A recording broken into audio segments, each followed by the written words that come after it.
Steven here with Fantastic Freedom, and I have my friend Sheamus here. We're going to go ahead and ask him a few questions for an interview. He was kind enough to show up, so we're going to go ahead and get started.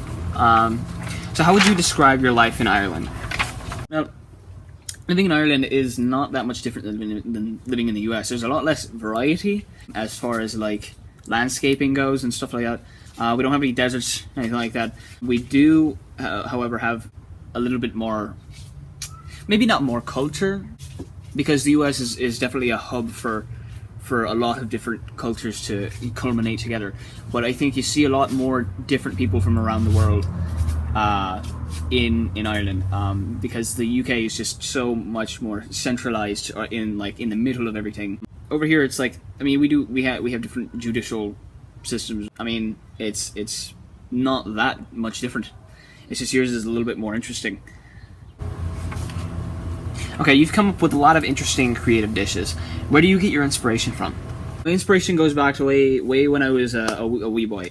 I think last time I told you about that the potato peeling competition. Well,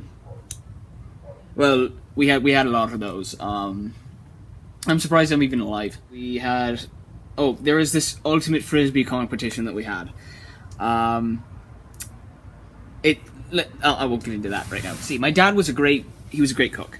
My pa was great. He made a lot of potatoes. Just potatoes with everything. Just potatoes with your salsa. Potatoes with your ice cream. It was potatoes with everything. And it was, you'd think it'd get old after a while, but I mean, I got it in my blood, so it's not that big of a deal. It's normal for me. So a lot of the things I make, I mean, it's just really stereotypical Irish dishes. I really love the culture, and I have a real passion for it. So anything I make, like meat and potatoes, corn, cabbage, it's all just from where I come from. And plus, my dad beat it into me at a young age. I've heard really thick Irish accents before. Yours is a little different. I've noticed I can actually understand what you're saying. So, why is that? Well, I've been to the US countless times. Thing is, I'm kind of like a traveler. I go from place to place. My accent has kind of devolved over a while because I'm constantly having to fix what I'm saying so that people hear. So I won't say, sit down and drink your tea like a good boy, eat it, by Jesus.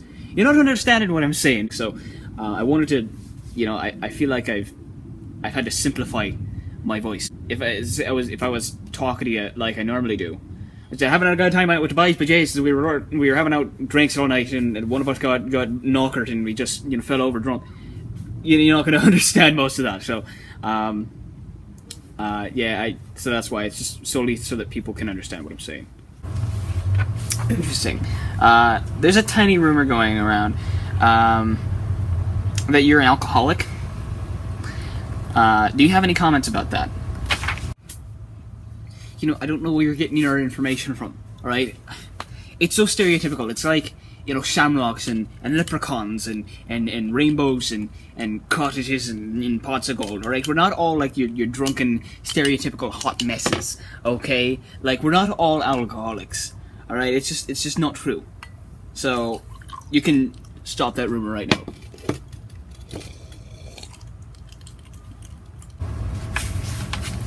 So, Sheamus, people have been wondering who your favorite Irish actor is. Would you ever like to be in a movie with them? Well, if I had to pick one, it would be Liam Neeson. Now, if I were in a movie with Liam Neeson, I don't know. I think I'd be the one getting his face liquefied. I'd have to be one of the guards that's getting his teeth busted into the inside of his neck. I think they might cut out my part, or they'd show me like getting my neck slit or something like that. I don't know. I get kicked in the face several thousand times. Oh, sweet. So you've only been in one of our videos so far. What's been going on? We've been trying to contact you and get you to come to the US for a while now. What's been happening? I know, it really sucks because I had a flight planned and it got cancelled. And plus I was sick that week. I had parvo, and I know what you're thinking. Human beings can't get parvo, but you're looking at one, so shut up. So, are you planning on staying here in the States for a while? Or are you headed back to Ireland after this interview? I have a party actually planned going on in Ireland next week. Me and the boys are going to get together. It's not really a party for anything specific. It's just we're hanging out. All right, we made plans, and I don't want to cancel on them, or else that could result in my much early and unexpected demise. So it's best not to miss it.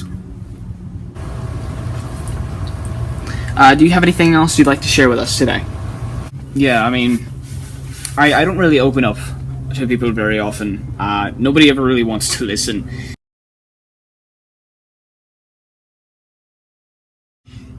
It's when I was a kid, I had a lot of difficult times during my childhood. It's just like all those competitions, like the ultimate frisbee thing I was talking about earlier. It was a competition to see if I was allowed to live.